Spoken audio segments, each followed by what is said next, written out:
నాకు వినగలనంటే తమాషగా ఒకటి చెప్పనా చెప్పు. ఇంద్రధనసు కింద కూర్చుని మాట్లాడదా, అలాగే చందమామతోటి కులాసా ఊసులాడదా.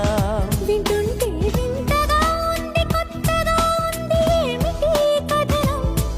పొరపాటు కథ కాదు, గత జన్మలోన జాజిపూల సువాసనే